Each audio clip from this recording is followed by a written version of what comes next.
Hi guys! Welcome to my vlog. So, naka-ready na yung gamit ko.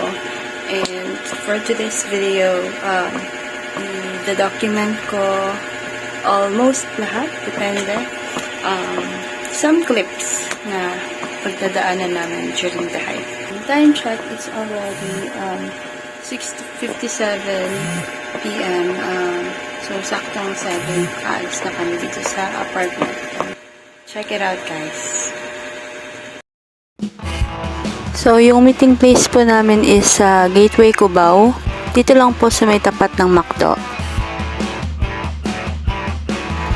So, ito po yung van na sasakyan namin. Then, mga 9 a.m. nakaalis na kami. So, kung nakikita nyo naman may mga fogs na, so alam nyo na kung saan to banda.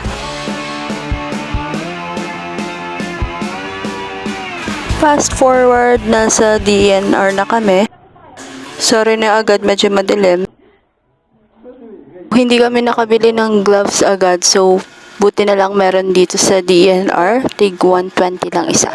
So magsa-start na yung orientation.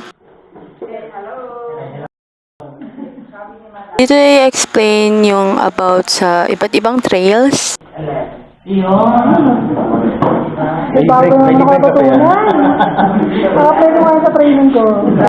Dito din sasabihin yung mga rules about the hike.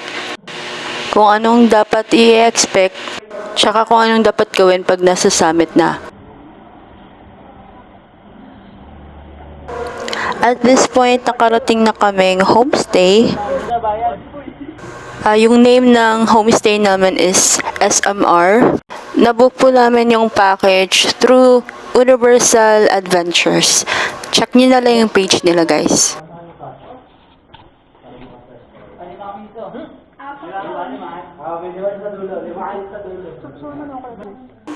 Ito naman po yung loob ng room namin. Go lang TL, isayaw mo lang yung antok. So yun nga, kasya na dito mga 6 katao.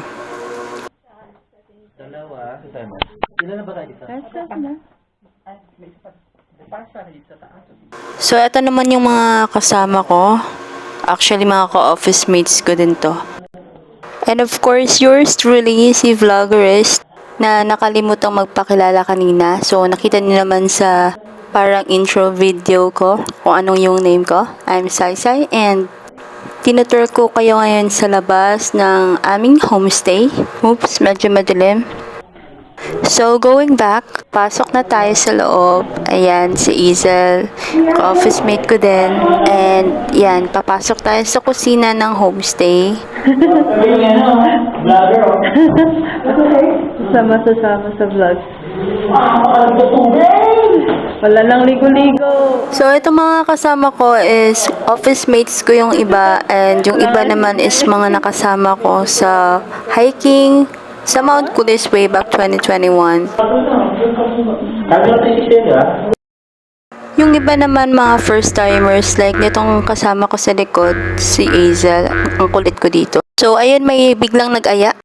Chinuma na.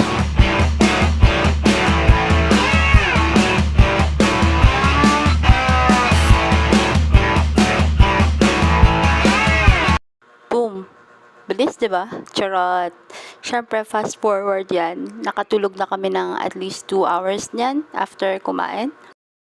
At this point, nagpapakilala na yung tour guide sa amin. So, isang tour guide sa mga mauuna at isang tour guide sa mga mahuhuli.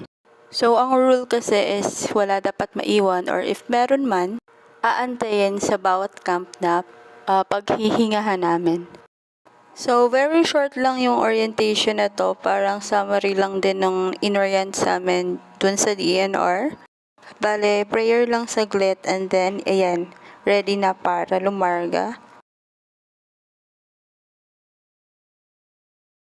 So, ito yung OOTD ko. Kung gusto niya ng link, comment down below. Hindi nga guys, seryoso siya. Shopee lang yan binili.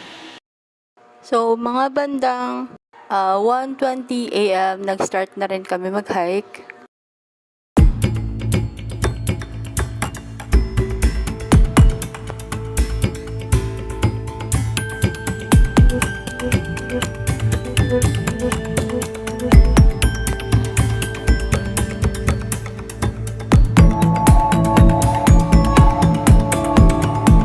After an hour and a half siguro nasa kampo na kami.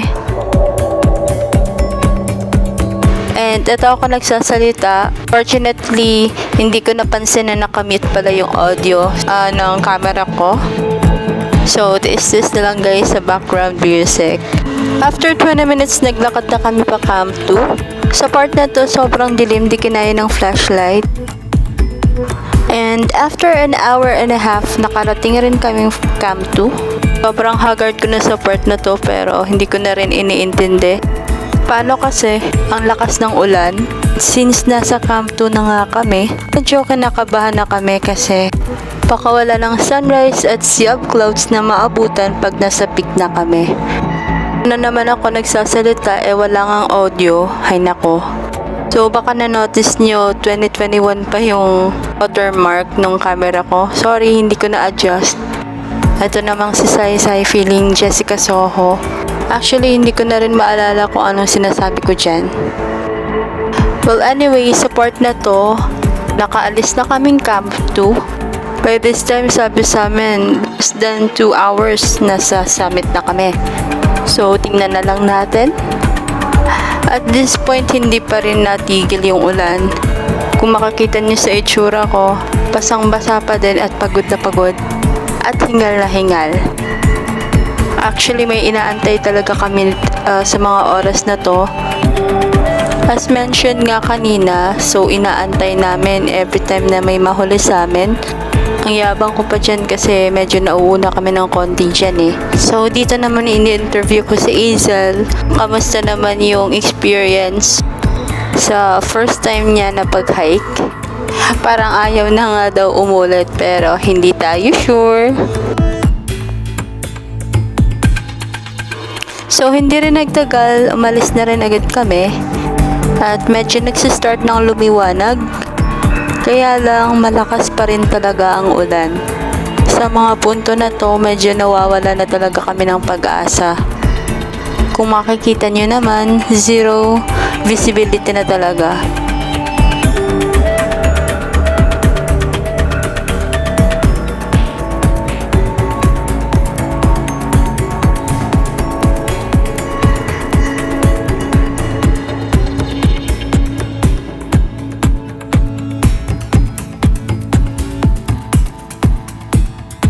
Pero sabi sa amin, pag kinausap na namin si Pulag, baka may chance pa. So, tingnan natin. Medyo malapit na rin kami sa summit guys. Pero, hindi pa rin tumitigil ang ulan. So, hindi na rin kami umasa. May daratnan pa kaming sunrise at saka sea of clouds. Tingnan nyo naman.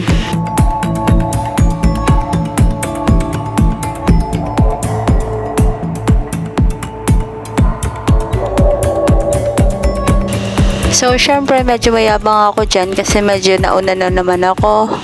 Char. Pero seryoso. Paminsan-minsan kasi pinapabuhat ko yung bag ko. So, alam nyo na. And then, dito na yung mga kasama ko. Yan si Roma, halatang heartbroken. Si Jeffrey. Hi. And the Baguio Boys. Yan sila, ang mga makukulit naming kasama. Yo, what's up?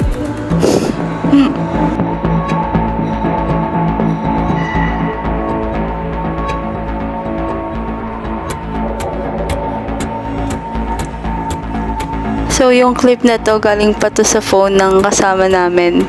So, medyo hindi na rin ako masyado nakakakuha ng video kasi sobrang lakas talaga ng hangin at ng ulan. Tatama rin ka talaga pag nasa puntong to.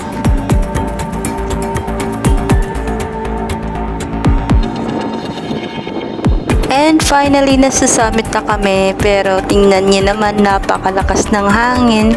Parang may bagyo. Sa totoo lang, kinausap talaga namin si Pulag, seryoso, na kung pwede, paarawin niya. So, wala eh. Nakain ko pa yung buhok ko dyan. Wala na talagang chance at sobrang lamig. Pinagtagal, bumaba rin kami. Pero, ito yung iilan sa mga clips ng or pictures namin habang nasa taas kami.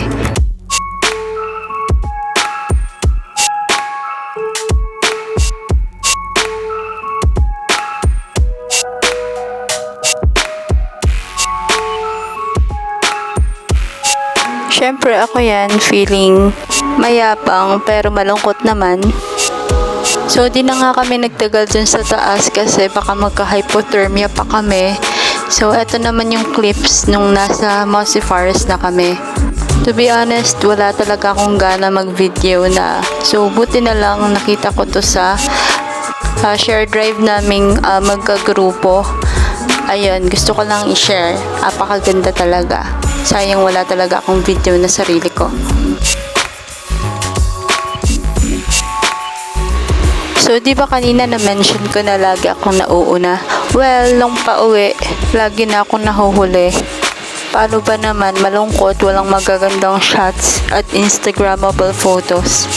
Imaginein niyo na lang guys, umakyat kayo para sa sunrise at saka sa sea of clouds.